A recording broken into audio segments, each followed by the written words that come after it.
Assalamualaikum warahmatullahi wabarakatuh. Bismillahirrahmanirrahim. Tabarakalladzi nazzala al-furqana ala 'abdihi liyakuna lil 'alamin nadhira. Allahumma shalli wa sallim ala nabiyyina wa rasulina Muhammad wa ala alihi wa sahbihi asma'in amma ba'du.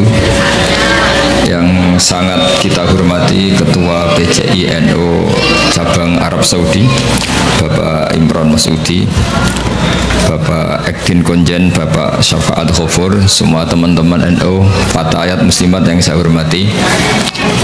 Ini acara ngaji apa? Saya tidak tahu ini. Ini penguatan tauhid apa penguatan nasib? Enak ngaji mana ini? Tauhid apa nasib? Nasib. Kalau nasib itu kita semiskin-miskinnya paling nggak lama kok. Setelah mati selesai. Yang jelas jangan miskin setelah mati, itu bahaya itu nanti. Karena biasanya ngajinya ulama-ulama Indonesia itu merilek. Kenapa rilek? Karena hampir semua ulama, baik ulama ahli sunnah maupun yang lain, berpendapat al-uqulu muttarratun ila qabulil haq. Yang namanya akal itu terpaksa menerima kebenaran. Sehingga dalam tradisi aswaja, saya ulang lagi, saya nyebut aswaja bukan ahlu sunnah karena selalu ada pergeseran dalam percaturan nama ini. Dulu yang namanya ahlu sunnah itu ya ahlu sunnah, sekarang kalau kontra Syiah pasti namanya apa? Sunni sekarang. Meskipun di internal Sunni ada yang percaya wasilah, ada yang mengharamkan wasilah. Tapi saya tidak mau mendiskusikan itu. Saya mau cerita bapak-bapak, ibu-ibu, mbak-mbak yang saya cintai, yang saya hormati. Kebenaran itu sesuatu yang absolut. Karena absolut, maka akal ini pasti menerima. Saya beri contoh yang ringan-ringan saja. Misalnya kita akan bilang bahwa baju saya ini putih, peci saya ini hitam. Karena itu satu keniscayaan, maka kita tidak perlu memaksa orang untuk mengatakan peci ini hitam, baju ini putih. Begitu juga keniscayaan kalau Tuhan itu harus zat yang qadim. Ya ini rileks saja. Kenapa kita katakan qadim? Karena kita punya rumus. Alam raya ini diciptakan. Di mana-mana pencipta pasti wujudnya sebelum yang diciptakan. Sehingga kita dengan santai menerangkan ke anak-anak, Allah itu qadim, qidam. Karena yang diciptakan ini sesuatu yang nyata, seperti langit bumi ini nyata. Nyata itu ya nyata, nyata itu real. Maka penciptanya harus super nyata, yaitu dalam tradisi tauhid kita disebut wajibil wujud, zat sing pasti eksistensinya wujud. Sehingga kita mulai kecil diajarin alam raya ini diciptakan oleh zat yang wajibil wujud. Sehingga mulai kecil kita dilatih, Pak Konjen itu ngapalkan sifat berapa? 20 Pak Imron ya? Yaitu wujud, qidam, baqa, mukhalafatul lil hawadis. Jadi sebelum negara itu anti sama faham komunis, faham ateis, saya ulang lagi ya, sebelum negara membakukan keantiannya menolak faham ateisme, faham komunisme, itu akalnya orang Indonesia itu sudah menolak faham ateisme. Kenapa menolak? Karena di musola-musola, ini Pak Imron juga anaknya Kiai, saya tahu keluarga beliau karena orang Madiun. Saya itu, bapak saya itu juga ada yang orang Sewulan, Sewulan pondok tertua di mana itu? Madiun, itu masih. Saya ini keluarga Mbah Sambu Lasem. Saya ulang lagi ya. Jadi sebelum negara itu anti faham ateisme, ateisme itu satu faham, orang itu anti Tuhan, bahwa alam raya ini tanpa butuh Tuhan. Sebelum negara punya ketetapan MPR menolak ateisme, komunisme, itu akal kita sudah dilatih menolak. Kenapa dilatih menolak? Karena akal kita tidak bisa menerima. Misalnya hadhil maujudat, terus kamu bilang khalaqahal Adam, bahwa langit bumi yang wujud ini diciptakan oleh sesuatu yang tidak wujud. Itu akal sehat mana yang bisa menerima konsep itu? segoblok-gobloknya kita, meskipun kedonyan golek real, itu nggak akan terima satu pikiran bahwa alam ini diciptakan oleh ketiadaan. Karena al-adamu la yakhluqu syai'an, yang namanya ketiadaan pasti tidak bisa menciptakan. Yang bisa menciptakan siapa? Ya pasti sesuatu yang wujud. Maka pertama sebelum kita tahu sifatnya Allah yang banyak, yang harus diketahui apa? Sifat wujud. Karena sesuatu yang wujud yaitu alam raya pasti disebabkan oleh yang wujud. Sementara faham ateis mengatakan alam ini dimulai dari ketiadaan. Setelah tiada, tahu-tahu ada. Orang dilatih bilang tahu-tahu. Jadi kira-kira kalau ada apa kotoran ayam ini dari mana? Ya tahu-tahu ada. Ada air ya tahu-tahu ada. Kenapa ada jajan? Ya tahu-tahu ada. Itu kan dijak goblok bareng. Maka agama ini tidak boleh. Jadi penggoblokan itu tidak boleh. Agama ini li qaumi yaqilun, li qaumi yatafakkarun. Bagi yang mau berpikir, bagi yang punya akal. Nah, dengan tradisi penguatan akidah seperti itu, andaikan negara itu tidak membantu kita anti komunisme, itu akal kita sudah menolak. Akal kita sudah menolak. Tapi alhamdulillah akal sudah menolak, negara juga menolak. Sehingga bangsa Indonesia insya Allah jadi bangsa yang mubarakah, bangsa yang diberkahi. Karena sering ada keselarasan antara keputusan Islam dan keputusan negara. Nah, tapi teori saya begini Pak Gunjani, saya pernah ke Korea, pernah ke Thailand, pernah ke Malaysia. Kira-kira di era modern, suatu saat negara ini satu dunia lah, bukan negara, satu dunia ini menjadi globalisme, sudah mengglobal. Dan nanti ideologi, akidah, atau pemikiran itu pasti bebas, karena dianggap itu hak asasi manusia. Maka saya minta madrasah sini juga yang lain-lain. Nanti pertarungannya adalah pertarungan logika. Karena negara tidak terlalu bisa diharapkan. Tadi misalnya negara Uni Soviet itu kadung komunis, misalnya. Negara Cina kadung komunis, Korea Selatan juga begitu. Beberapa negara Eropa kapitalisme, dan beberapa negara yang lain sudah milih ideologi tertentu. Kalau kita mengandalkan negara, maka pertarungan-pertarungan akal itu tidak pada semestinya. Tapi kalau kita mengandalkan al-barohin wal hujjat, itu adalah logika yang disebut oleh Allah, qul falillahil hujjatul balighah. Itu maka Islam itu akan nyaman. Saya beri contoh begini, misalnya kita ngajar di Eropa atau di Amerika, kita bandingkan saja, kamu milih Tuhan yang sebelum ada alam raya ini atau Tuhan yang sudah lahir di bumi. Mesti akal sehat mengatakan milih Tuhan yang ada sebelum langit dan bumi. Karena kalau Tuhan yang lahir di bumi, logikanya sama buminya dulu buminya. Bagaimana dia tahu-tahu jadi Tuhan, lahirnya saja dulu buminya. Jadi kita mensyarahkan bingung. Tuhan lahir di bumi, berarti bumi dituhani oleh Tuhan baru. Itu gak ketemu secara akal. Sehingga Allah itu sering kalau ingin menafikan itu mentidak Tuhankan yang tidak Tuhan, ya. Menafikan itu apa? Mentidak Tuhankan yang tidak Tuhan. Itu Allah dengan cara sederhana. Sederhana itu mudah. Jadi dulu yang namanya Jubair bin Mut'im itu adalah mediator kafir Quraisy yang disuruh membebaskan Asra Badrin, tawanan perang-perang apa? Badar. Karena dia orang cerdas, dia jadikan mediator untuk nego sama Rasulullah SAW. Ketika nego, kebetulan dia nginep di sana, maghrib Nabi baca surat Wattur wa kitabim mastur fi rokim mansur wal baitil ma'mur wasaqfil marfu. Sampai satu logika tentang Tuhan, yaitu ayat am khuliqu min ghairi syai'in am humul khaliqun. Masa alam raya ini diciptakan tanpa sebab? Syai' itu huwa al-mawjud. Jadi wa indana syai'u huwal mawjudu. Masa alam raya ini yang mawjud, yang punya eksistensi, yang wujudnya nyata, kemudian diciptakan oleh sesuatu yang tidak wujud.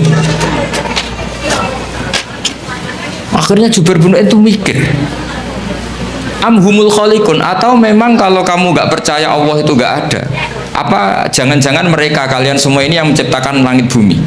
Makanya dipertanyakan Allah, am khalaqus samawati wal ard.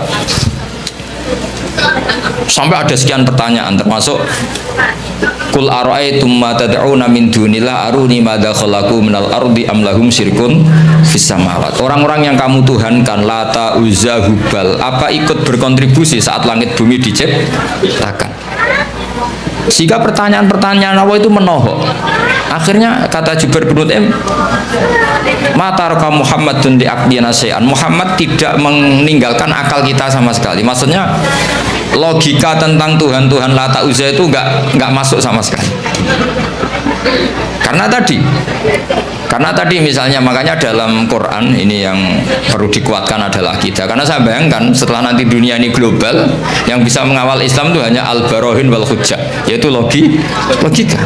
Karena negara pasti punya sistem, misalnya di luar Indonesia atau di luar Timur Tengah, pasti sistemnya kalau nggak ateisme ya kapitalisme. Maka kata Imam Nawawi, Syekh Nawawi, kebanggaan kita, karena beliau orang Banten tapi hidup di Mekah sampai bergelar Sayyidu Ulama'il Hijaz. Itu setiap menafsirkan fa inna hisbawahi humul ghalibun, sampean lihat di semua ayat yang di situ diterangkan pasti logika Islam itu menang. Itu diterangkan kata beliau ai bil hujjat wal barohin amma bisaulah fala, katanya. Kemenangan Islam itu pasti dengan argumentasi ilmiah. Kalau soal kekuasaan itu tidak mesti. Kita tahu Rasulullah pernah kalah di perang Uhud, dan itu Allah dengan enteng ya, dengan santai ngendikan watilkal ayam nudawiluha bainan nas. Kalau perang itu pertarungan fisik antar manusia, sehingga bisa saja Rasulullah yang hak kadang-kadang kalah, yaitu kayak di perang Uhud. Tapi Rasulullah sebagai pembawa kebenaran, yaitu yang sesuai dengan akal sehat, itu ayatnya ja'al haqqu wa zahaqal batil innal batila kana zahuqa. Jadi misalnya begini, saya beri contoh. Zaid sama Umar misalnya. Kata Umar 1 tambah 1 itu 2. Kata Zaid 3. Mungkin dalam pertarungan yang bilang 2 itu kalah, mati. Tapi dalam logika 1 tambah 1 2 itu akan menang selamanya lama, karena 1 tambah 1 3 itu sesuatu yang batil atau yang mukhal. Fir'aun bisa jadi Tuhan saat dia kuasa.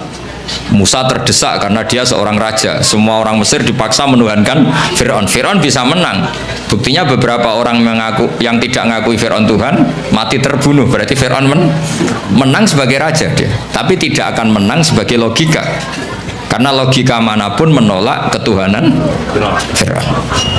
Makanya ketika Rasulullah diberi kekalahan dalam perang fisik, istilahnya Allah watilkal ayyam nudawiluha bainan nas. Ini pertarungan antar manusia, bukan antar hak dan batil. Kalau antar hak dan batil pasti ja'al haqqu wa zahaqal batil.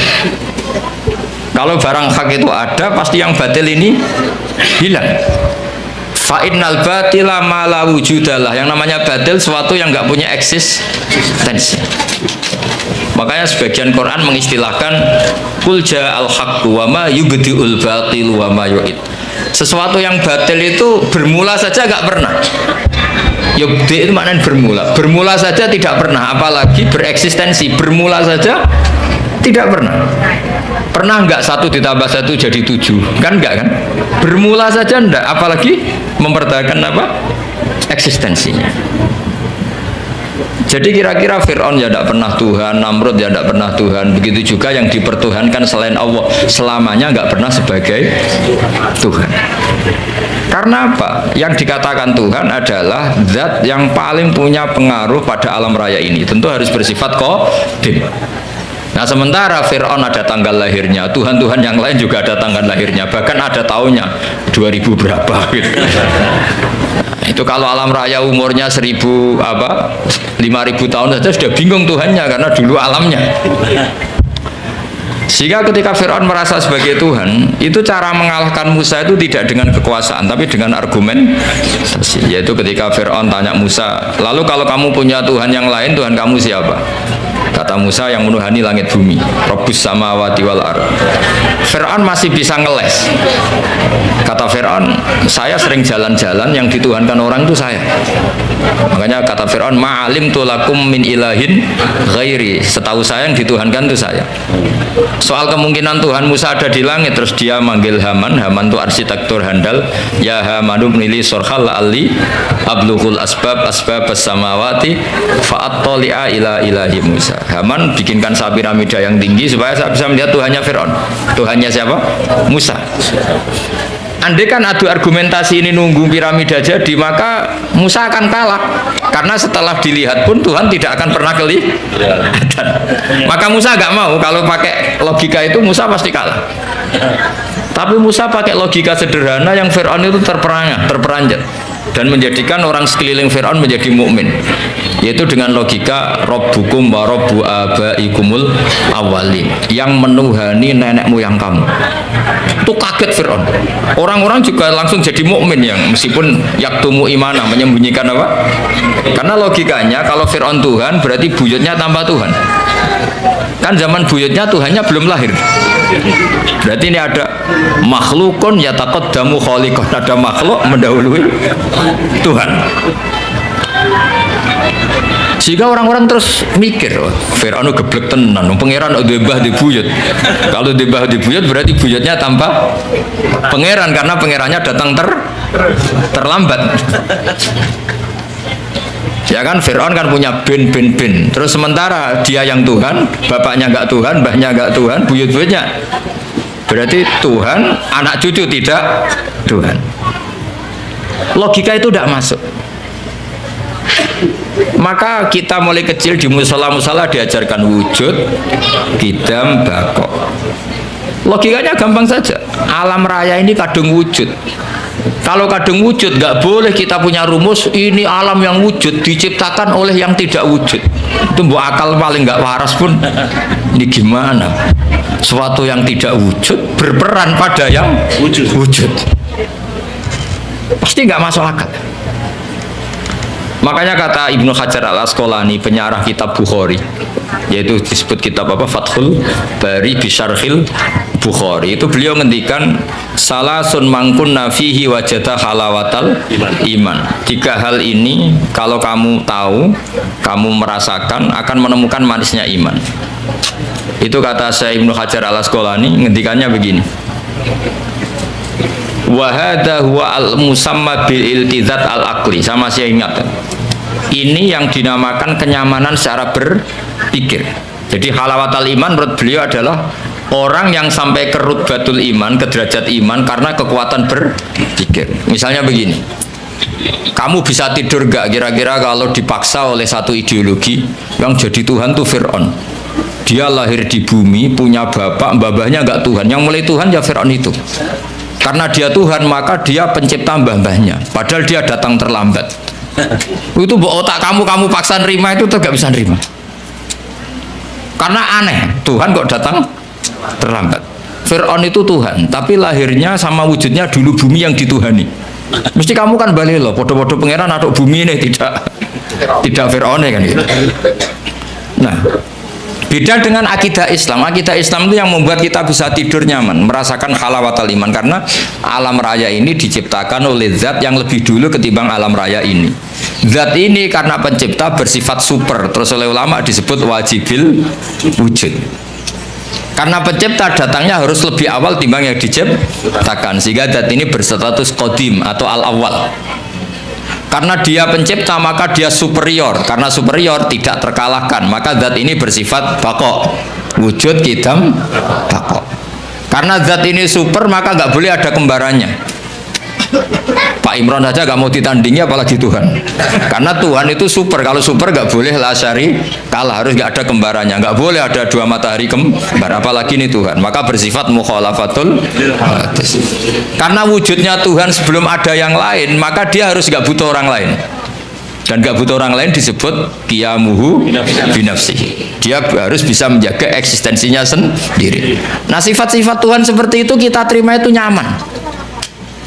Nyaman sekali, yaitu aturannya jadi Tuhan harus seperti itu. Wong Tuhan kok kalau makan pecel murus, itu kan bingung kan. Misalnya Fir'aun kira-kira kebanyakan pecel Madiun, daerahnya Pak Imran itu ya mules. Kalau mules diobati. Kalau diobati terus sembuh. Wah tadi Tuhan lemes sekarang sudah sembuh. Bingung kan kita punya Tuhan seperti itu. Bingung nggak kira-kira kalau punya? Terus kalau ada orang masalah jangan sekarang lapornya, Tuhan masih tidur. Pusing nggak? Punya Tuhan masih semua masalah di cancel karena Tuhan baru sakit. Kalau HP-nya hilang juga nggak tahu nyari di mana, itu kan bingung semua. Bandingkan Tuhan menurut versi Islam. Allahu la ilaha illa huwal hayyul qayyum. Tuhan itu siapa? La ta'khudhuhu sinatu lana. Enggak mungkin tidur, enggak mungkin kantuk. Nah, sifat-sifat seperti itu tuh namanya al-hujjat wal barohin. Kita punya logika yang kelima tentang menemukan Tuhan. Nah, yang seperti ini tuh pasti ja'al haq. Jika saya pernah ditanya, saya ini karena ngajar di Jogja, di daerah akademisi.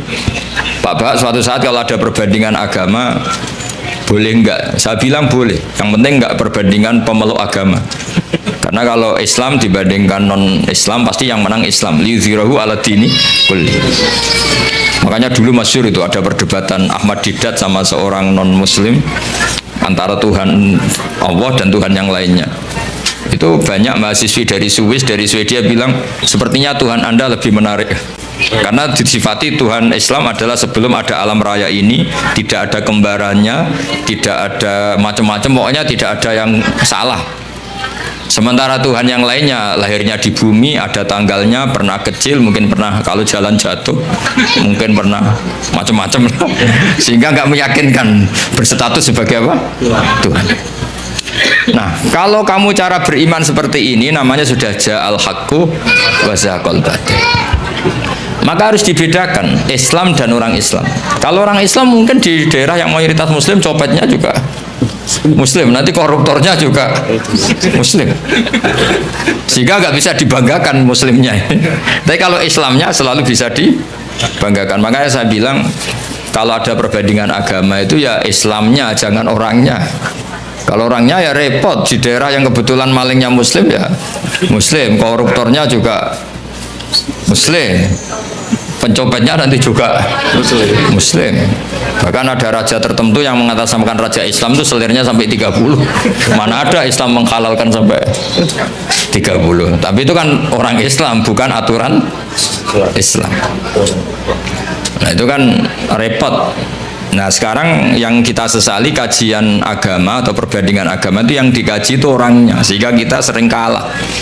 Misalnya nyuwun sewu beberapa negara tertentu yang mengatasnamakan negara Islam sering perang, terus itu dianggap cerminan Islam, padahal Islam rahmatal lil alamin. Tapi kalau orang Islam yang tidak rahmat ya banyak yang selalu suka mendolimi orang lain. Maka kita harus hati-hati mana perilaku seseorang dan mana itu Islam. Sehingga perang itu, perang zaman Nabi itu ada perang nudawiluha bainan nas, perang yang dihitung sebagai manusia. Ada perang yang dihitung bainal haqqi wa bainal batil. Kalau perang itu antara pertarungan benar dan salah, pasti yang menang itu benar. Karena tadi qul ja'al haqqu wa ma yubdi'ul batilu wa ma yu'id. Sesuatu hak itu pasti datang, maknanya pasti punya eksistensi. Seperti putih. Putih ini ya memang putih, punya eksistensi putih. Yang mengatakan ini hitam meskipun dalam pertarung menang, tetap dia kalah. Bisa saja mengatakan baju saya putih, itu kalau duel fisik menang yang mengatakan hitam. Duel fisik ya. Tapi dia tidak akan menang selamanya karena dia dianggap gendeng. Masa putih dibilang hitam? Paham ya ini logika ini? Di sini ada istilah ja'al haqqu wa zahaqal batil. Sehingga Quran itu unik cara ngajari kita berfilsafat. Kalau ada kalimat itu salah, itu disebut kata Quran kaburat kalimatan takhruju min afwahihim. Ada satu kalimat atau perkataan yang menjadi kalimat itu karena diucapkan oleh lisan. Allah menyebut kaburat kalimatan takhruju min, seperti sampean bilang bajunya Gus Ba itu hitam, itu ya satu kalimat tapi menjadi kalimat karena diucapkan. Tapi iyaquluna illa kadiba, kalimat itu bohong, wong putih kok dibilang hitam. Ada kalimat yang memang menunjuk musamanya. Kalau dalam ilmu mantek, kalimat yang menjadi kalimat karena menunjuk hakikat. Itu yang kalimatu hakin. Seperti orang yang bilang baju Gus Baik itu putih. Dia menjadi kalimat karena mengatakan sesuatu yang sesuai kenyataan. Sehingga kalimat tauhid disebut kalimatu hakin alaiha nahya wa alaiha namut. Itu satu kalimat yang memang hak, memang nyata, memang yang Tuhan itu Allah. Sehingga yang mengatakan Tuhan itu Allah adalah kalimatu hakin. Tapi yang mengatakan misalnya Fir'aun itu Tuhan, itu disebut kalimatul batil, menjadi kalimat karena diucapkan, bukan karena menunjuk hakikat. Paham ya ini ya? Itu hebatnya Quran melatih kita. Jadi ada kalimat penunjuk kebenaran, ada kalimat menjadi kalimat karena diucapkan. Makanya disebut kaburat kalimatan takhruju min afwah. Sehingga kalimat itu punya problem. Problemnya apa? Yaitu sekali salah awalnya. Ini diskusi ringan tapi masalah tauhid. Itu kalau salah awalnya akan salah terus. Sehingga Nabi Adam pertama diajari Allah itu tentang penamaan sesuatu. Wa 'allama Adamal asma. Karena semua kemusyrikan itu dimulai dari salah nama. Ya, dimulai dari misalnya gini, zaman kafir Quraisy atau kafir Arab jahiliyah dulu, zaman itu bilang ini Lata, ini Manat, Manat dari kata Manan, ini berhala pemberi, ini Al-Uzza, berhala yang agung. Coba kalau dari awal dibahasakan hakikat, oh ini batu Ponorogo ini, pemahatnya Pak Imron, dulu dijual ke sini itu kredit, itu nggak ada sakralnya sama sekali. Karena menjadi sakral atau disakralkan karena inhiya illa asmaun samaitumuha antum wa abaukum, karena kamu salah memberi nama maka ini mendapat posisi. Jadi ini dikatakan al-manan pemberi, al-manat, al-uzza yang agung. Coba kalau dari awal berhala itu dikatakan apa? Wah ini batu pahatannya siapa ya, harganya berapa ya? Kan sudah ada kepikiran menuhankan. Terus ketahanannya sampai kapan ya kalau sering kena hujan, kena panas? Wah itu kan nggak keren sama sekali. Tapi gara-gara salah nama, awas tuh nambah pisau kualat. Kalau tidak kamu mandikan kualat, kalau tidak kamu sembah kualat. Terus ada teror-teror ini, terus seakan-akan ini Tuhan. Maka semua kesalahan manusia itu dimulai dari salah memberi nama. Makanya Mbah Mun itu gak suka kalau ada nama salah itu. Termasuk beliau ngeritik wong Jawa nak digawe jenenge ewoh. Ewoh itu kan ribet. Mulane sih ribet tenan wong darane apa? Darane apa? Ewoh. Ewoh itu maknane ribet. Makanya ulama dulu itu kalau guyon itu mau lucu-lucunan tok. Imam Syafi'i itu pernah dikasih tahu orang yang tadi nyucup jenengan, yang sama jenengan dohirnya takzim, itu setelah keluar dari jenengan ngerasani jenengan, berarti dia munafik. Tapi jawab Imam Syafi'i itu lucu, enggak apa-apa. Kenapa? Berarti saya wibawa, ngomong di depan saya nggak berani gitu. Jadi dianggap enteng saja. Itu Imam Syafi'i. Diceritain itu sekian orang tetangga kamu itu gak seneng kamu, itu gimana kamu Imam Syafi'i? Baguslah kalau gak seneng saya. Kenapa? Oh nak seneng malah utang katanya. Masyhur itu makalah Imam Syafi'i. Waman asa ilaika faqat atlaqaka. Orang yang berburuk sama kamu itu artinya membebaskan kamu. Coba orang yang gak seneng kamu pernah gak pinjam mobil? Nggak pernah kan? Utang duit nggak pernah, justru yang seneng-seneng itu yang tuh kadang-kadang pinjem. Jadi Imam Syafi'i itu nanggapi dunia itu enteng saja karena dia tahu bahasa yang benar itu tahu. Jadi enteng. Ulama dulu itu gampang. Ada seorang ulama dulu dia kaya, temannya banyak, ketika miskin jadi tukang panggul pasar, temannya tidak ada yang main ke situ. Diprovokasi sama temannya, sudah kamu miskin nggak ada yang jenguk, berarti kamu dilupakan teman-teman kamu. Jawabnya apa? Baguslah kalau teman saya lupa saya. Kenapa? Kalau mereka ingat terus melihat saya jadi tukang panggul pasar, betapa malunya saya. Baguslah kalau lupa, jadi miskin saya nggak jadi tontonan. Jadi ulama dulu tuh segampang itu. Karena ilmunya banyak, jadinya melihat fakta itu gampang saja. Ada pembantunya Abu Yazid Al-Bustami itu dikasih uang kira-kira mungkin ya 20 real itu, suruh beli daging. Ternyata dagingnya harganya 50 real. Ini nggak cukup, daging naik mahal, maka uang ini nggak cukup.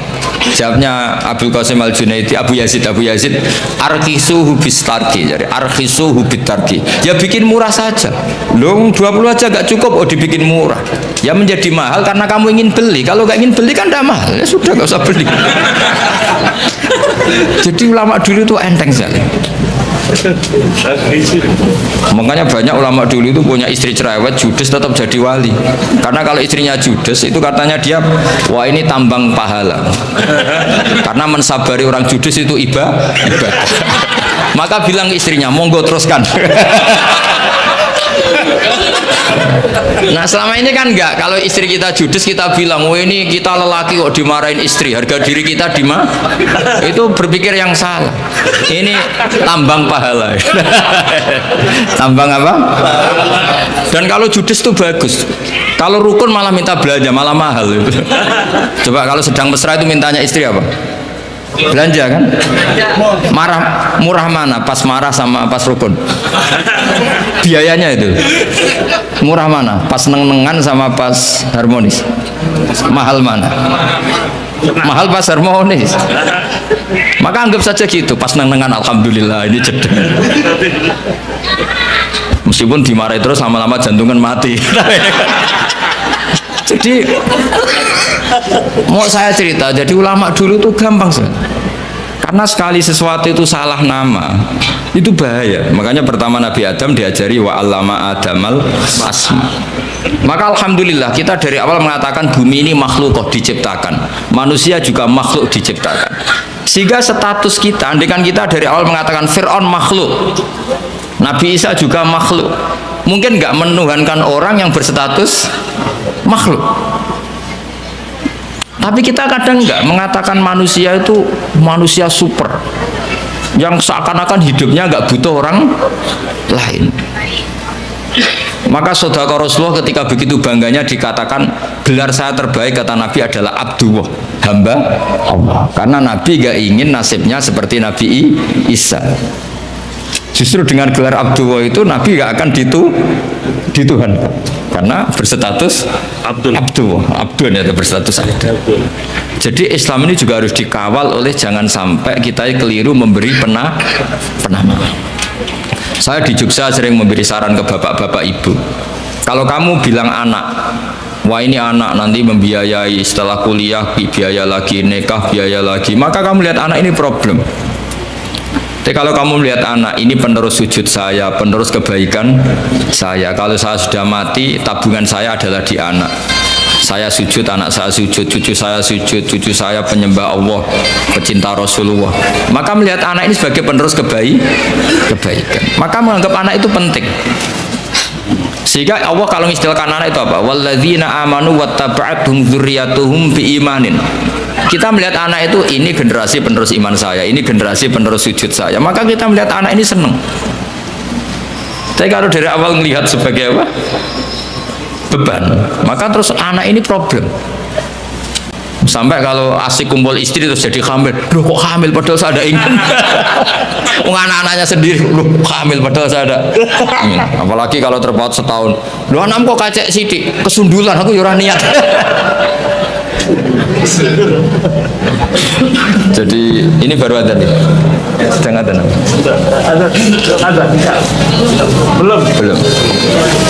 Jadi saya mohon sekali, jadi agama ini hanya bisa dikawal dengan al-hujjat atau logika. Makanya dikatakan Allah wa tilka hujjatuna atainaha Ibrahima ala qaum.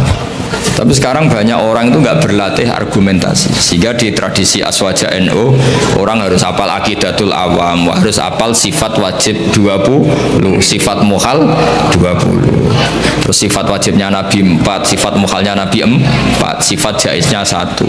Tanpa itu semua kita tidak bisa ngawal Islam. Karena pertarungan duniawi itu menyudutkan Islam. Misalnya Anda bilang, katanya orang Islam itu hidupnya fid dunya hasanah, orang Ethiopia kok miskin-miskin, kamu tidak bisa jawab. Tapi kalau kamu membela Islam dengan logika, misalnya mereka menuhankan makhluk yang lahir di bumi, kamu menuhankan zat yang adanya sebelum langit dan bumi. Kira-kira kalau adu argumentasi menang mana? Keabsahan sebagai Tuhan. Tentu lebih logis yang ada sebelum langit dan bumi yang layak berstatus sebagai Tuhan. Nah itu yang harus mengawal Islam itu, liqaumi ya'qilun, liqaumi yatafakkar. Sehingga dulu Nabi itu kalau menerangkan tauhid itu gampang sekali. Saya berkali-kali cerita kalau ngaji dulu orang kafir jahiliyah itu Tuhannya banyak karena problemnya banyak. Sehingga ketika Nabi mengajarkan satu konsep Tuhan satu atau tauhid, itu mereka bilang gini, aja'alal alihata ilaha wahida inna hadza la syai'un ujab. Masa urusan banyak kok Tuhannya satu, ini aneh. Makanya mereka bilang apa? Aja'alal alihata ilaha wahida. Masa Tuhan yang banyak menjadi satu, ini aneh. Problem kita banyak, kasus kita banyak. Harusnya Tuhannya juga banyak. Terus Nabi secara santai menerangkan, kalau kamu jadi pembantu atau jadi budak, terus punya majikan banyak, perintahnya beda-beda, kamu pusing nggak? Wah ya pusing Muhammad, mendingan majikan satu. Terus Kanjeng Nabi bilang, inna rabbakum sayyidukum, Tuhan kamu adalah majikan kamu. Kalau Tuhannya banyak merintahkan semua, pusing kamu. Ya sudah mat, Tuhannya satu saja. Itu yang dimaksud daraballahu mathalar rajulan fihi syuraka'u mutasyakisuna wa rajulan salamal lirrajul hal astawiyani masalah. Alhamdulillah, Allah membuat satu perumpamaan, ada orang punya majikan banyak yang perintahnya beda-beda dengan orang yang hanya mengabdi satu majikan. Kira-kira kamu milih mana? Milih yang satu majikan. Terus ketika mereka menuhankan berhala itu, Nabi bikin contoh itu sederhana sekali. Daraballahu masalan abdam mamlukan. Allah memberi satu perumpamaan begini. Nabi itu pidato begini. Andaikan ada budak yang buta, sudah buta tuli, kamu mau nggak tak kasih pembantu yang seperti itu? Wah ya nggak mau Muhammad, pembantu kok malah ngerepotin ya. Berarti itu nggak sah jadi pembantu, nggak sah. Lalu jadi pembantu saja nggak sah, kok jadi Tuhan? Yaitu berhala itu kalau potong tangannya terputus ya dibangun lagi, kalau kotor dimandikan. Itu kan Tuhan kok ngerepotin. Jadi abdan itu makanya disebut wator bawa masalah rojulaini ahaduma abkam. Abkam itu nggak bisa ngomong, layak qadiru ala syai'in, melakukan apa saja nggak bisa. Wa huwa kallun ala maulah, adanya hanya merepotkan. Jadi Nabi bikin satu logika, kamu mau nggak punya pembantu yang buta, yang bisu, yang tidak bisa melakukan apa-apa? Wa huwa kallun ala maulah, yang adanya hanya merepotkan. Mereka jawab nggak mau Muhammad. Nah sekarang Tuhan kamu yang kamu sembah itu Lata Uzza, itu kan merepotkan. Kalau kotor kamu mandikan, kalau ada yang potong terputus kamu tata lagi. Itu logika. Sehingga terus orang kafir Mekah itu iman itu dengan logika. Itu yang dimaksud lam yakunil ladzina kafaru min ahlil kitabi wal musyrikina munfakkina hatta ta'tiyahumul bayyinah. Orang musyrik selalu dengan logika kemusyrikatan. Sehingga datanglah al-bayyinah, logika yang begitu jelas. Itu siapa? Rasulun minallah yatslu suhufam mutahhar. Nah sekarang makanya saya minta sama PCI NU, sama lembaga-lembaga aswaja NU, jangan pernah melupakan kajian tauhid, kitab-kitab yang diajarkan guru-guru kita, yaitu misalnya kitab Aqidatul Awam, karena ini yang mengawal Islam. Saya pernah di PCI NU Korea, itu mereka tauhidnya mantap, melihat ateis itu kayak melihat kebodohan. Orang kok tidak punya Tuhan, dan ceritanya aneh-aneh. Itu kalau ada majikannya yang baik, anak-anak NU yang di sana kerja itu minta fasilitas sholat, itu ditanya sama orang ateis, minta dibeliin berhala enggak, karena aneh.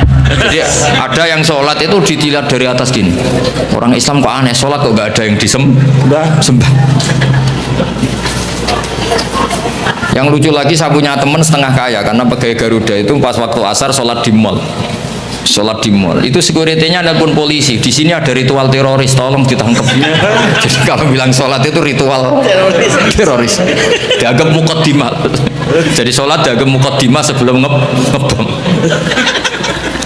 Coba ya. Tapi mereka bersemangat menghidupkan Islam. Saya pernah di PCNU Korea. Karena apa? Logika zaman dia kecil bahwa Tuhan itu harus wujud dan harus qadim, dan Tuhan itu begini-begini. Nggak mungkin alam raya yang wujud ini diciptakan oleh sesuatu yang tidak wujud. Faham? Ateis itu kan super tidak masuk akal. Masa alam raya ini diciptakan oleh ketiadaan? Coba kalau kamu logika, hadhil maujudat khalaqahal adam, sesuatu yang wujud ini penciptanya adalah ketiadaan. Itu kan stres semua itu santri kamu nanti. Ini ajaran apa gitu. Tapi kalau Islam kan mengajarkan hadhil maujudat khalaqaha wajibul wujud. Wujud ini diciptakan oleh zat yang super wujud. Kan enak di akal itu. Nah kalau sudah enak begitu disebut wajada halawatal iman. Kamu menemukan nikmatnya iman, atau yang disebut al-iltizat al-akli, kenyamanan cara berpikir. Dan itu hebatnya NU. Makanya NU itu dulu Wali Songo itu mengajarkan itu tidak menguasai negara dulu, tapi menguasai logika. Kalau negara itu bentukan kemudian. Makanya sebelum ada negara Indonesia, Islam sudah mayoritas karena fa'innal uqula muttarratun ila qabilil haq. Yang namanya akal pasti terpaksa menerima kebenaran. Jadi makanya itu hikmahnya kenapa Kiai NU tidak menjadi ekstremis, tidak menjadi Islam yang keras radikal. Agama itu mudah diterima karena kebenaran itu mudah diterima, nggak usah paksa. Karena la ikraha fiddin. Kenapa la ikraha? Qad tabayyana rusydu minal ghayy. Mana benar mana salah itu pasti jelas. Ya, saya kira demikian. Assalamualaikum warahmatullahi wabarakatuh.